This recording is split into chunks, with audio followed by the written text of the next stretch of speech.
Hello.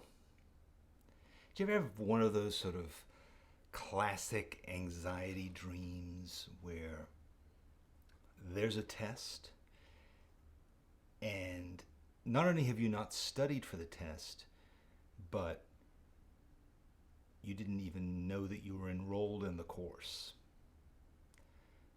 or you didn't even know that you were in school anymore? I'm having one of those days, so I apologize for being a little bit late and for having to push this back. But let's begin with the traditional "Can you hear me?" test. Can you hear me? Can you in fact hear me? I'm hoping that you can. I'm hoping to avoid buzzing, clicking, overmodulation, and all those other things. So a thumbs up from somebody would be nice. And yes, excellent, good. So I see a lot of you folks are here, and I hope not to disappoint you because honestly, as I said, I'm in this mode of just feeling unprepared in general for life, and I feel unprepared for today. So, but fortunately, I did set myself the task of focusing on doodling. So that's what we're going to do. We're going to doodle. Doodling is a lifelong habit for me. It predates my drawing habit. It is something that is,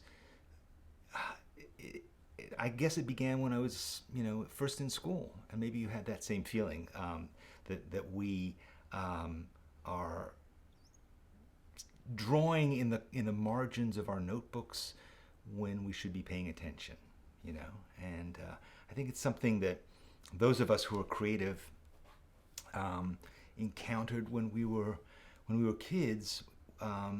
When drawing was often something that we weren't really. This is not an appropriate time to be drawing. This is chemistry class, or this is, are you listening to what I'm saying? You seem to have your head down and you're drawing. And in fact, the cliche in movies is always that there's that one kid in the back of the room who's drawing like the teacher, naked, acting like a monkey, and then the teacher comes up and sees what he's doing and he gets in trouble. So I think that's that's kind of what we think of when we think of doodling. But for me, it's like it's almost an inescapable thing. In fact, there have been periods of my life where I've said I'm not going to doodle. I'm an executive, and I used to be an executive. I'm now whatever it is that I am, but for a while I was an executive, and it always seemed like you shouldn't be doing that. You should be paying attention, but then I read that in fact, when you doodle, you actually are paying attention, and that makes a lot of sense. So let's just start doodling. Let me just say hi to whoever's here. There seem to be a number of you here, and that's great. And I hope you're ready to doodle. And we can talk about what doodling actually entails, and what is doodling, and why should we be doodling, and all that kind of stuff. But let me just switch over to my other camera. This isn't my real sketchbook. This is my my workbook where I write all stuff that I'm working on. But it does invariably have little things like that in it, or stuff like that. I mean, this particular. Let me show you this particular set of characters. So this is actually something that I was once thinking that maybe we would do on a Draw With Me, which is this kind of interlocking faces. We could work on that, or this kind of bricks that are toned and colored. I don't know if you ever do that, or here, this kind of thing, this sort of thing.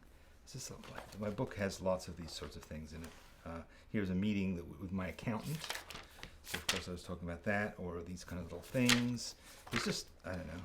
Sometimes they have a purpose. Like this is actually the earliest storyboard that I made for people drawing people, where I was kind of sketching out what the things should be. But there's just a lot of crap in here as well. This guy. This is a series of people who I was just drawing in a meeting. So a lot of that stuff. But let's just get a clean page and let's doodle for the sake of doodling. That will be fun.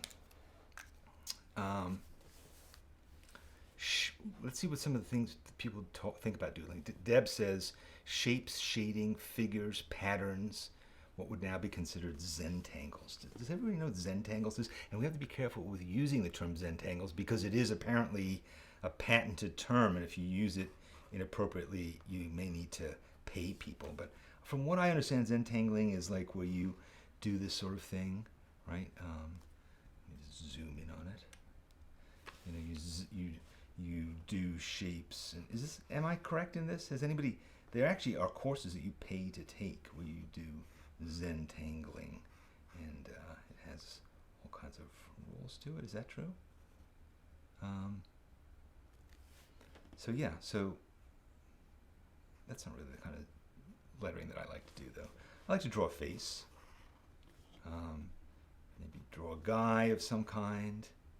This is the new sort of guy that I'm drawing these days. Looks a little woeful. Looks a bit like a self-portrait. I actually got my hair cut yesterday. I don't know if you can tell, but I just decided that it's time for me to do something that I do probably every couple of years. I think I've done it twice since we began Sketchbook Skool, where I decided, you know what, I'm tired of having this kind of like skinhead look, shaven. You know, can I have some hair? I used to have really nice hair many, many years ago. In the previous millennium, I had a lot of hair, and you know, I liked hair was just nice to have. It's nice to be able to comb it and style it and to look different. Hey, you got a haircut. Now every time I get a haircut, it's basically I look the same. So anyway, so yeah, so maybe this is just a self-portrait. I have some other pens here with me. This, by the way, is my, you might recognize it, it's my Lamy Safari.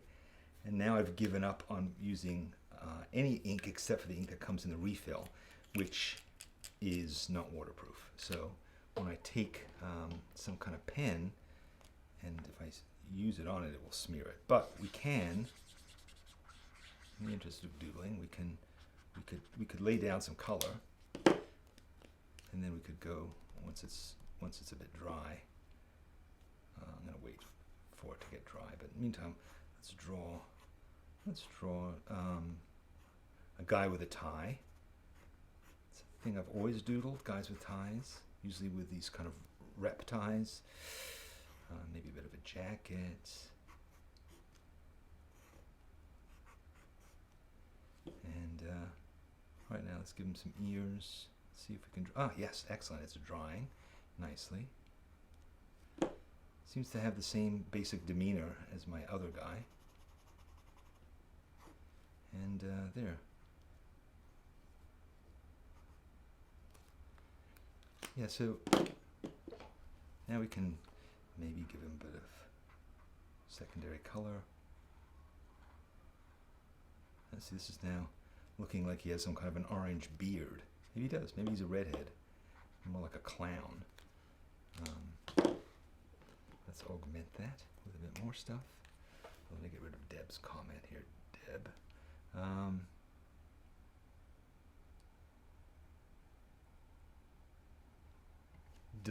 Dana McIntosh suggests Celtic knotwork. Ooh, I'm not sure. I mean, that does sound sort of interesting. I'm not sure what it is exactly, but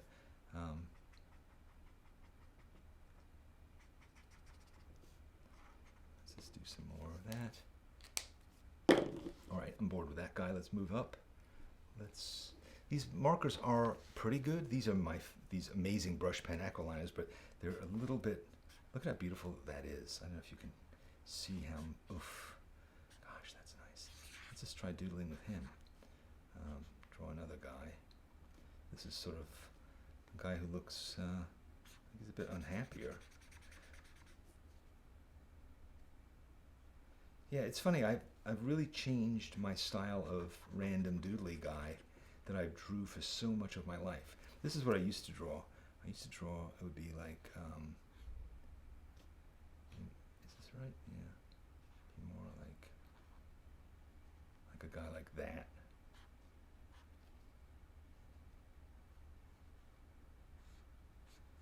That was sort of more of my go-to guy. But I've changed up, as I said, I've changed up to this sort of more minimalist creature. And I made almost a conscious decision to do that. You know, I think to some extent this has been affected by working on the iPad. Not to always bring everything back to the iPad, but what I've found with the iPad is I like doing these things that are all a block of color, you know, and then having line on top of it. So I think I'm still influenced by that. And even when I'm doodling with a pen and not having any particular thing. It's funny, it's like, what's cool about doodling is also you so rarely have an intention when you set out to do it. You know, you're just listening, or you're talking, or you're watching TV, and then suddenly, you know, this thing starts to happen. You start to make some creature, and you know, I rarely have any idea what I'm doing. You know, but then, you know, you might also get into like, let's just say I do something like this. Just a word, like somebody says a word in the meeting, doodle. And then you sort of do bubble letters, because bubble letters are another one of those things you learn to do when you were a tween, probably, right? That's when you're realizing, oh, doodles, bubble letters are so cool. And even cooler is making them super three-dimensional, right? And getting into that whole thing of like, oh, they're giants, like carved out of stone. And let's get that all working correctly. And then let's add some tone to it to make it really 3D. And you got to figure out where your light source is. In my case, it's probably over here somewhere. So you know, So meanwhile, the guy's droning on and on about when our deadline is, or what the incredibly important strategy that we're supposed to be working at is, and here I am, I'm just obsessing with the word doodle and hoping that somebody's not going to come over and go, what are you doodling? Oh, you are doodling. You're actually working on the word doodle. That's kind of bizarre. But yeah, doodling. Let's do something else. So, gray. Here we go. So, what else? What else are you guys doing? Possum Patty from Pennsylvania is doodling birds on blocks of color. Yes, that's that's a nice thing to do too. Is you could lay down a block of color. I think that's what you mean. Ooh, this pen is dead. Bye. Let's pick you again. Here we go. Let's try that. So you make a block of color. Let's let it dry. Then we'll come back and we can do a nice line drawing on top of this. Meanwhile, I'm going to go back here and see what happens if I use this gray. Is it going to... good. I was afraid it was going to make everything run for the border, but it didn't. Everything is still sort of working. It's getting a little pink, but it's good. Yeah, I think if you're really into doodling and you bring in like a whole thing of art supplies into the meeting, then you might get in trouble. But unless that's your job. In my case, it's my job. I'm lucky. So, so as I was saying about, what do we have here? Interlocking people.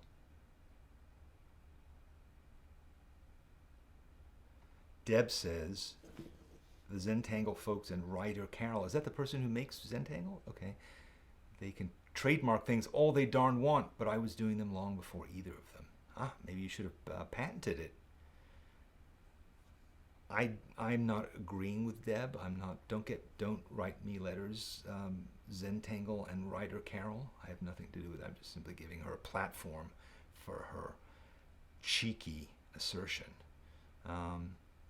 What else?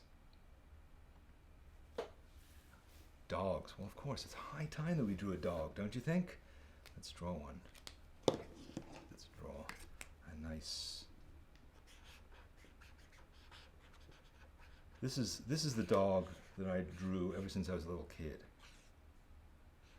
A wiener dog.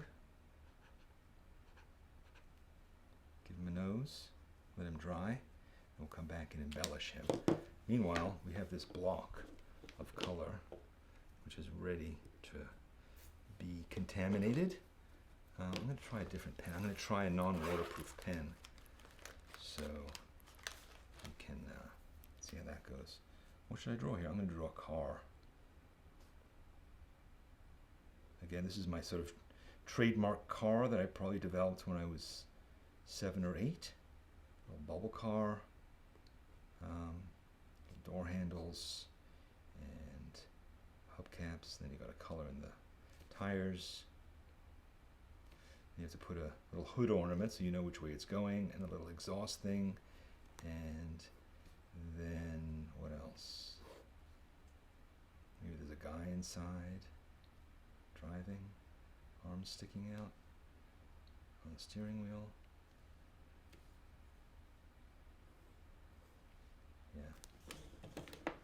Yeah, this pen it's a bit too thin, but have you guys ever seen this?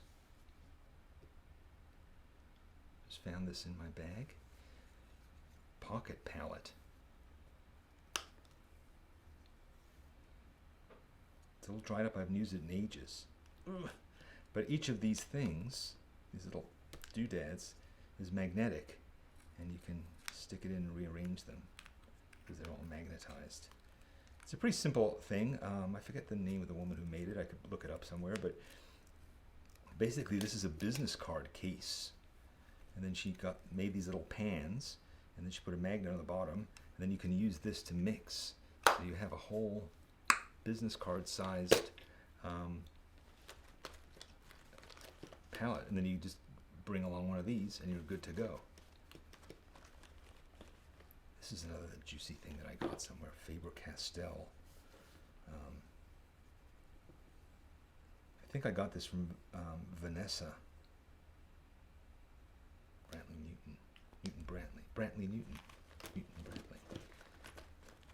Milton Bradley. Got a pencil here.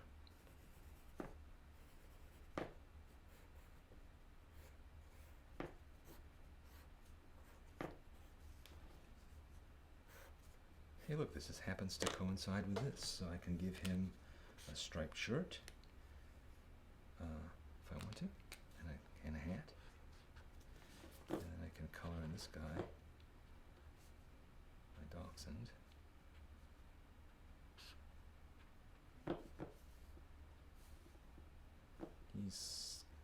Maybe he has a thought bubble or a speech bubble, and he's talking about bones, because he's a dog, get it? He's talking about bones. As I was saying, I had a particularly tasteful bone yesterday. So there you go, bone. All right. Let's see what else. Pocket toolkit. I don't think it's actually. Is it called a pocket toolkit? Pocket palette. No, it's called a pocket palette. Yes, Maria. Ellie Gould points out, pocket palette is wonderful. Have been using it for years. Maria made them. It's called pricked. Oh, I guess that's what she means. Pocket toolkit from Expeditionary Art. As I remember, Maria, who invented this, was an artist who did reportage on a trip to Antarctica. Am I wrong about that? Does anybody remember? She did a trip to Antarctica, and she developed some of these art supplies and that's why it's called expeditionary art, because she was literally going on an expedition to draw penguins and the like while she was out there on the frozen tundra. Pretty cool assignment. Pretty cool. So, yeah, what else can we doodle? How about some red?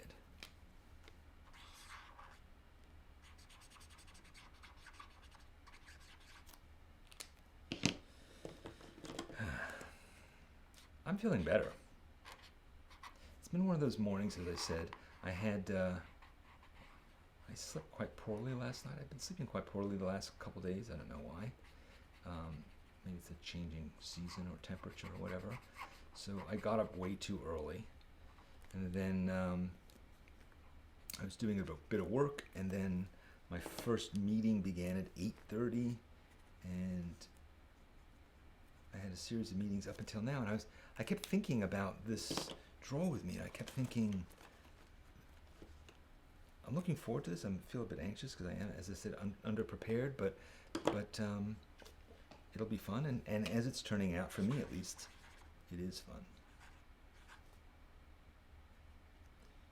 Here, instead, we have a wistful clown. Standing behind this bald guy.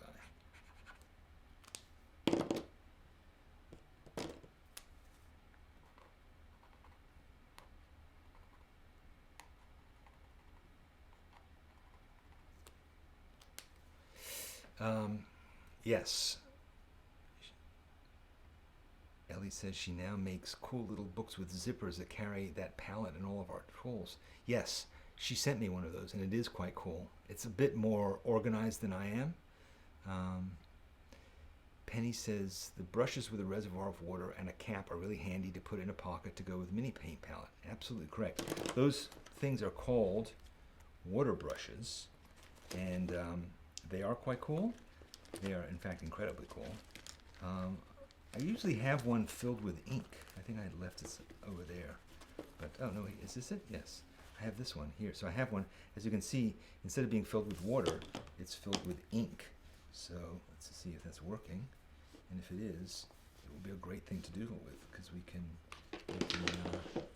take this guy, for instance, and well, let's just try doodling another guy, see? I'm not even sure what kind of ink this is. There's a guy who's standing behind this guy. Yeah, this is something, it's very satisfying drawing with this thing. It's so squidgy and juicy. So, yeah, I'm going to color in this guy, give him, that's me being excited or stressed.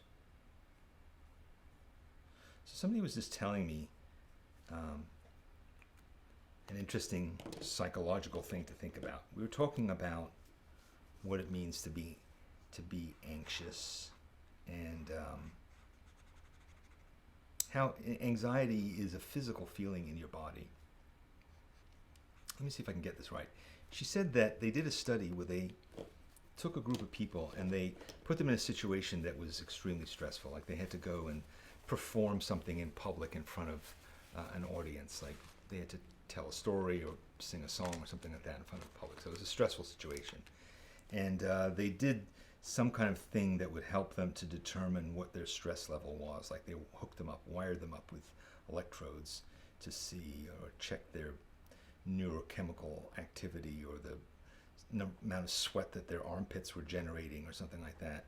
And they divided this group into 3 subgroups. And one of the groups was told to say to themselves beforehand, I am calm. And another group was told to say, I am stressed or I'm anxious. And the third group was asked to say, I am excited. Okay, you got that? Calm, stressed, excited. And they found that the people who said, I am calm, that their levels of, stress chemicals and so forth didn't go down. They were exactly the same. That word had no effect. Why? Because when you're calm, you don't feel like you do when you're anxious.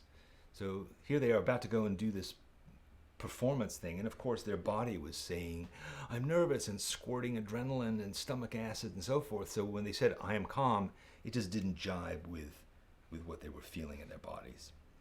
And similarly, the people who said, I am anxious, well, that didn't work at all, because yes, you're anxious, but that didn't reduce their level of anxiety. But the group of people who said, I am excited, that groups, anxiety levels, the negative aspects of their stress went down. And the theory was that because feeling excited feels similar, like, you know, when you're excited, your pulse goes up, your different functions change in your body, and they're basically very similar. So you can kind of give it a different name, and that helps to thwart this feeling that you have. I thought it was interesting. I'm gonna have to try it. I'm feeling excited now. What kind of ink do you use in your water brush? You know, as I said, I don't know, because I just found this in my bag, but I have the feeling that it is probably Black Cat ink that I buy in giant jugs from Blick, probably India ink. So Ellie continues my thought and says, excitement is a positive. When we turn negatives to positives, our brains believe us. True, only though if the context feels appropriate, right? So when you say I feel calm, your body's like, no, you don't. But when you and I wouldn't say it's our brains, I would say it's our bodies. It's our brains telling our bodies, this is how to interpret this feeling.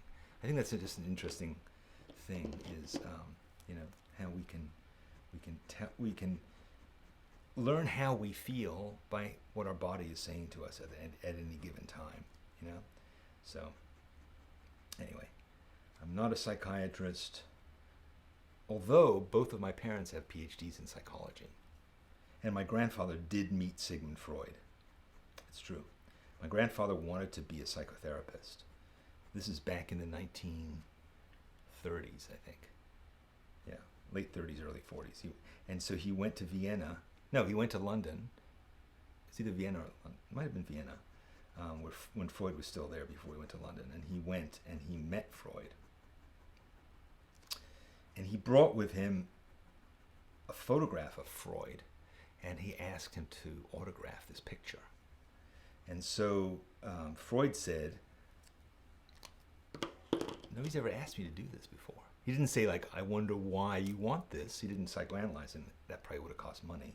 But he did say, I've never done this before, but yeah, sure, it's a weird thing to ask. I'll sign my name to this picture. And so my grandfather had this picture of Freud hanging in his study. All the time I was growing up, I always remember that picture. And one day he gave it to me. It was before he died, yeah. He gave it to me. And it was a nice framed picture. And I can't find it. I have no idea where it could have gone. It's not the kind of thing I would have thrown out as a framed picture of Freud signed. But I have no idea where it is. I mean, it kills me. I don't know where it is. So anyway. Eliza asks, why did I travel so much as a kid? You know, I didn't really travel. I moved. I moved a lot. I was born in London, near Portobello Road, a street called Elgin Crescent. My mother and my father were students at the University of London at the time. They were psychology students, and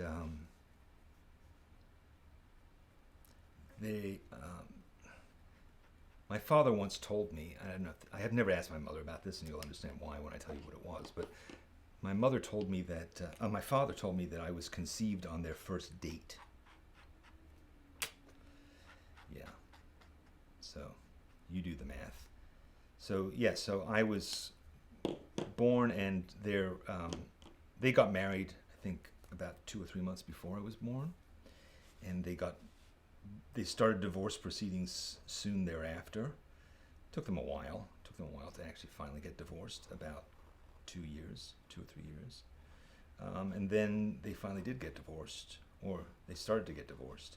And my mother met another guy, and we left England. Now, my mother was born in Pakistan. She was actually born in India, and then it became Pakistan. And my grandparents were still living in Pakistan, so as a result, we went there quite a lot. We would go back and forth. I think I've been to Pakistan about 5 times. And so we went to Pakistan, and then the guy who was going to become my first stepfather got a job studying as a graduate student, that's right, and as a teacher, I think, too, at Australian National University in Canberra, Australia. Canberra's the capital of Australia. So we went there. Oh no, before that we lived in Pittsburgh. Yeah, we lived in Pittsburgh for a while, for, I don't know, 9 months, I think. And then we went to Australia. And then the second marriage didn't work out either. So my mother hooked up with another guy. And meanwhile, my sister was born, my half-sister. So yeah, so then my mother was working on her PhD, and she was very busy, with raising my sister and dealing with my second stepfather. So she decided that it would be good if I went to live with my grandparents in Pakistan. So from the age of 8, I lived with my grandparents in Lahore, and I went to school there. And then eventually my mother and my stepfather and so forth came and got me, and they decided to move to Israel. So we went to Israel. We lived on a kibbutz in Israel, and I sort of learned Hebrew there. And then we moved to a small town called Kfar Saba, which was a sort of halfway between Tel Aviv and Jerusalem, if you know anything about Israeli geography.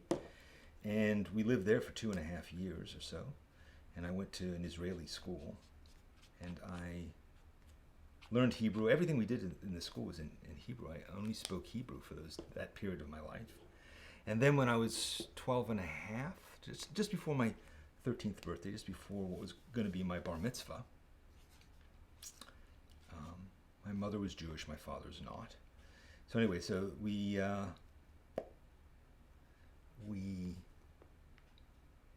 left, and we came to New York City, where I've basically been ever since.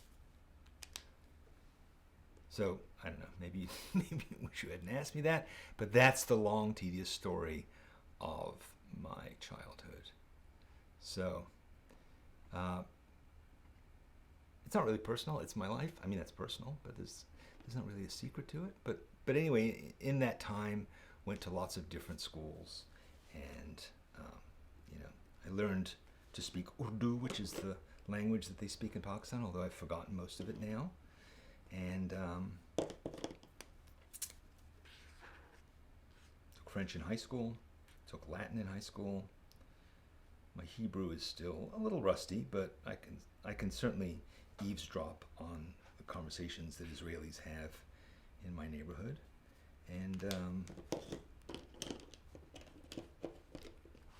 And I became a U.S. citizen 1 year ago, despite having lived here. I've been here for more than a year, in case you couldn't tell by the length of my beard. Apologize for being unshaven, but as I said, it's been one of those days. So yeah, so that was kind of the story. That was the story of my youth, my misspent youth. That was it.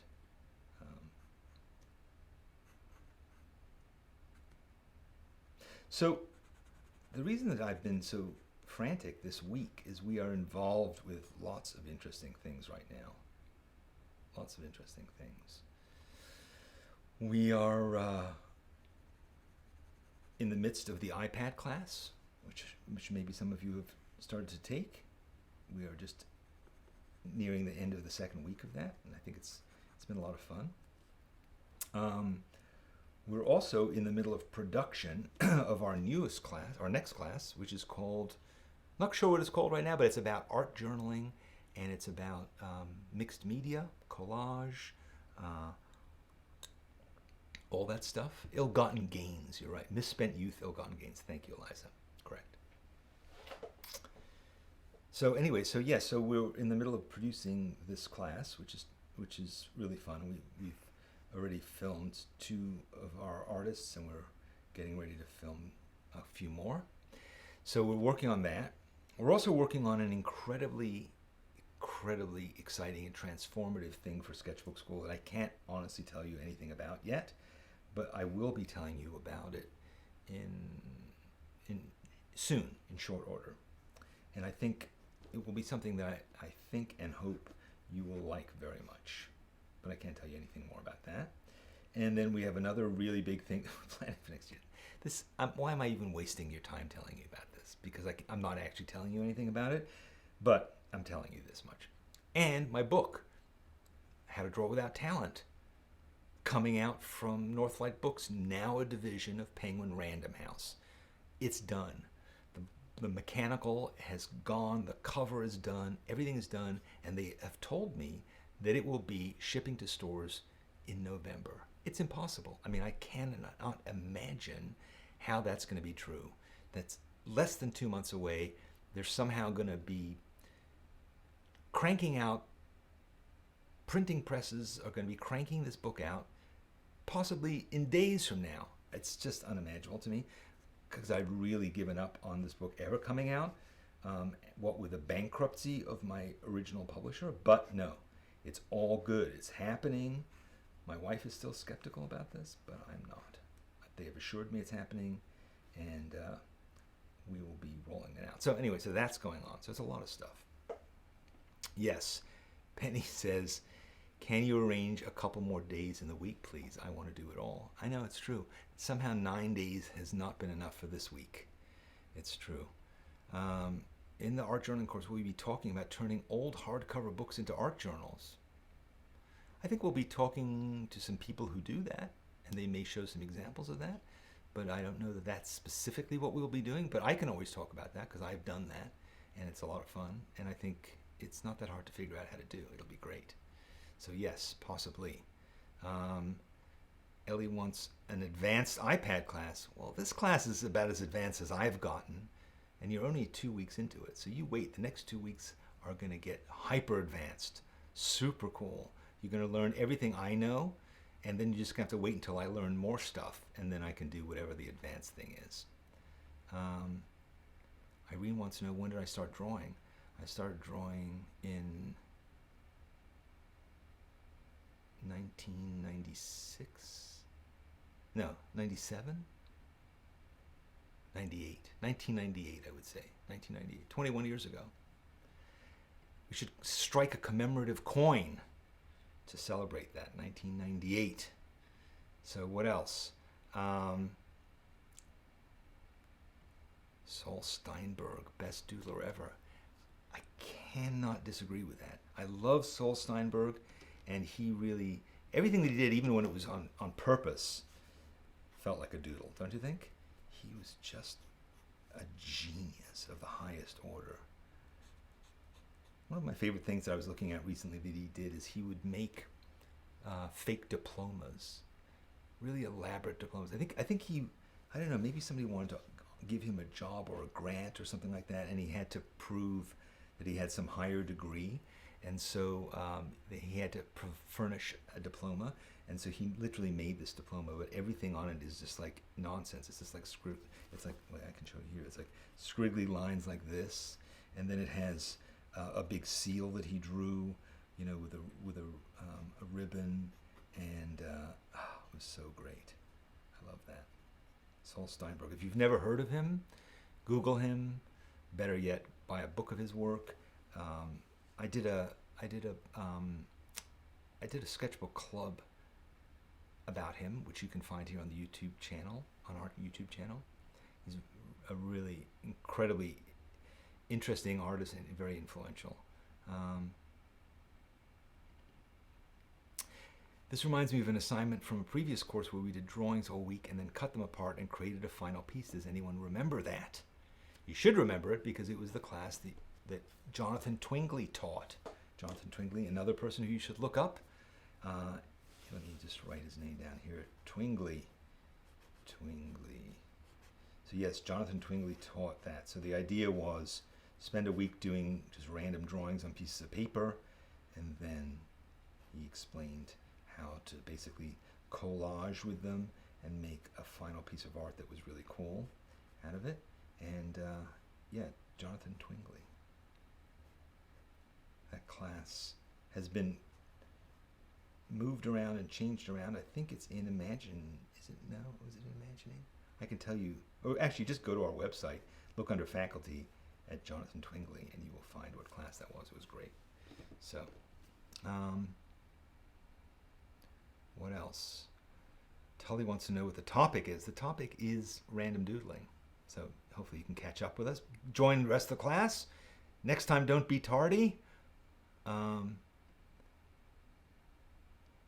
Yes, I do know Tommy Kane. Does he ever draw on the iPad? He has never drawn on the iPad as far as I know. And it's hard to imagine him doing that. He is very, very, what's the word? Very committed to his tools. Kathy Gilman is celebrating her 1-year anniversary with Sketchbook Skool, beginning with How to Draw Without Talent. Fantastic. Congratulations. I hope it's been a bountiful year and a year in which you've continued to develop and progress. It is a great thing to commemorate, and I'm glad that you stuck with it. I'm glad that you're still showing up to listen to me jabber after that course.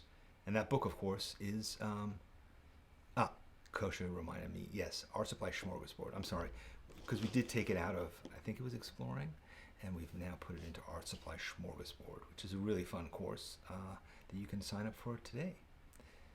He's also meticulous, it's true. He's certainly, he is not meticulous in the sense that everything he does is sort of highly polished and perfect, but he spends an awful lot of time on each drawing. This is Tommy Kane we're talking about. Cross-hatching, colored pencil, watercolor, all in layers. Sorry, looking at my hairy arm. Yeah, so that's Tommy Kane. Good. So Jen says Twingley's a genius. He is. He's very smart. He's also doing stuff on the iPad. If you follow him on Instagram, which I would recommend, I hope that all of you are on Instagram, not necessarily sharing your work, although that would be great, but at the very least following people on Instagram. You know, I was an Instagram skeptic for a long time.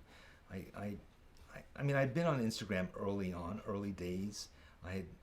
Because I was kind of intrigued by the photo filters, the fact that you could take any kind of crummy photo and you could turn it into something cool by simply flipping on the filter. But it wasn't a place I really shared art until I started working on the iPad. Really, that's when I started doing it. I just was never in love with how my sketchbook photographs looked on Instagram. But the iPad is a different story. The iPad is just so simple to export, and it just has given me a new motivation. And I also liked the accountability that came from sharing my work. And I say accountability because I was doing a series of drawings of a dog every single day, and I did that for, I think it was 140 days or something like that. So somehow that commitment really kept me going, and Instagram helped reinforce that. But that's not what I was recommending that you go on Instagram. I just think that there's an endless source of inspiration from different artists that you can find there. Interesting illustrators, and they share works in progress. So if you for some reason you're skeptical about it, I would say try it out. And you can start by following me. My name is at Danny Obadiah. O-B-A-D-I-A-H, Obadiah. Why am I Danny Obadiah, you may ask, if you have nothing better to do. I am Danny Obadiah because someone else is Danny Gregory. Who's Danny Gregory? At Danny Gregory on Instagram. It's some dude who, this is galling, some dude opened this Instagram account like 10 years ago, whenever it was, and posted like 6 pictures of himself drinking a beer and then never posted anything else. But he has my name. This Danny Gregory is surprisingly, I'm not the only Danny Gregory. In fact, when I first joined Facebook, there was a group of people called Danny Gregory, and we were all Danny Gregorys from around the world, and we would, I don't know, we didn't really have anything else in common besides that, but it was fascinating to see all these versions of like who I might have been if I was somebody else. Yeah, so that was that. What was I saying? Oh yeah, so Danny Obadiah. So Obadiah is my sort of middle name. I say sort of because my parents didn't give me a middle name when I was born or conceived. They gave me a first and a last name, although my last name is a first name, so in a way they didn't really succeed at that either. But anyway, they didn't give me a middle name, and I kind of always sort of wanted to have one. And then when I moved to Israel, as I told you, when I was 10, I wanted to have a middle name, but I wanted to have a middle name that would work in Hebrew as well. So I had to have a biblical name. And at the time, I really wanted to be a veterinarian. And I thought it would be really cool to be a vet whose initials were D-O-G. So I had to find a biblical name that started with O. So I couldn't be Oliver or Oscar or Orville. I found the one name in the Bible that started with an O, and that was Obadiah. Obadiah is in fact a prophet. He has a whole book in the Bible. Obadiah means worker of the Lord. Daniel means judged by the Lord. And Gregory means shepherd of the Lord. So, Lordy Lord, that was my name. So yeah, so I sort of adopted this name, middle name Obadiah, if I ever needed one. It's not my legal name, so I can't don't have it on my passport or my driver's license, but I do have it on my Instagram account. Anyway, I'm telling you guys a lot of random, irrelevant nonsense today. I apologize. I'm not teaching you anything about drawing. I'm doodling. And there you go. Ian Sidaway. Yes, I love Ian Sidaway too. I got to visit him this summer. Got to go to his studio. In fact, if you go to Instagram, you can see a whole bunch of pictures I took at his amazing house and studio in Strawberry Hill outside of London. He's somebody I've always admired. He's written many, many books about drawing and watercolors. I would say if you had to buy 3 books, one would be a book about drawing from Ian Sidaway, another might be a book about watercoloring, and the third would probably be, I don't know, The Creative License. That's a say. But yes, that is that. That is Ian Sidaway.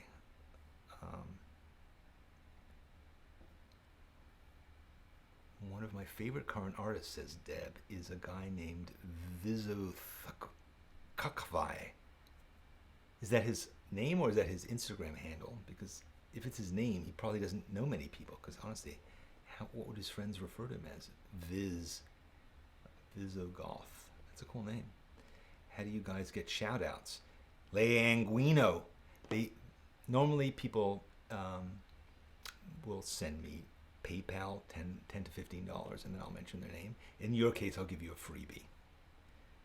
There you go. Or say something truly interesting. Shout out. Shout out. Linguino, you're very interested in being shouted out to. Very good. Excellent. Eliza says it's Find Your Style that Jonathan Twingley's in. Kosha, what are we going to do? We don't even know our own classes anymore. We've made too many of them. We're working on number 27 right now. Okay. Kate recommends How to Draw by Ian Sidaway, which is a book on presumably how to draw. Excellent. All right. So she says that's his Instagram. Okay. And his Society 6 name. So Vizogadingdinggadang. I'm not sure what it is, but yes. Jane says she loves the artist that draws Tintin. Now, that would be Hergé. Hergé, I have not met him. In fact, he's been He is no longer with us, but I certainly know Jean-Christophe Defline, who draws quite like him. Jean-Christophe is one of our teachers. Hergé.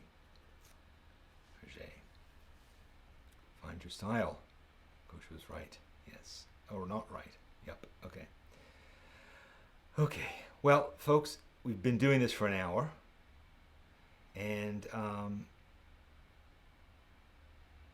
thank you for joining me. Thanks for doodling with me. You know, I hope that this is a reminder to you that drawing is not a scary thing. I saw somebody say that they were kind of nervous about doodling. Come on.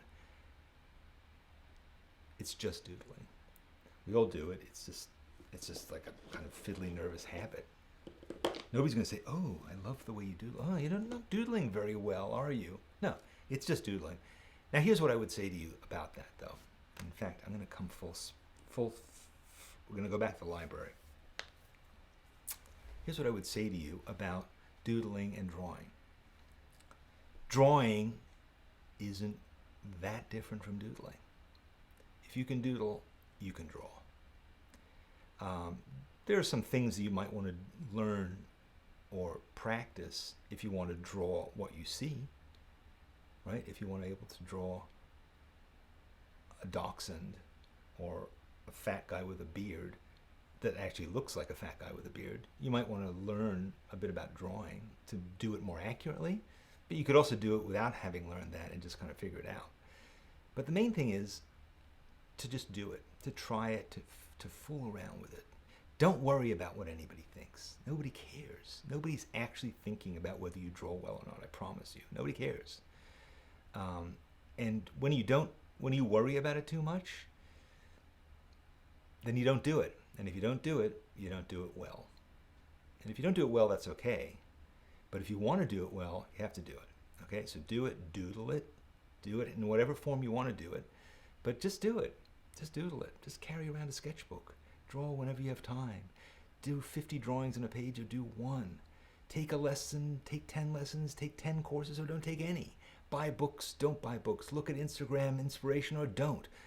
But just draw. If you do nothing else, come join me next Thursday, hopefully, at noon.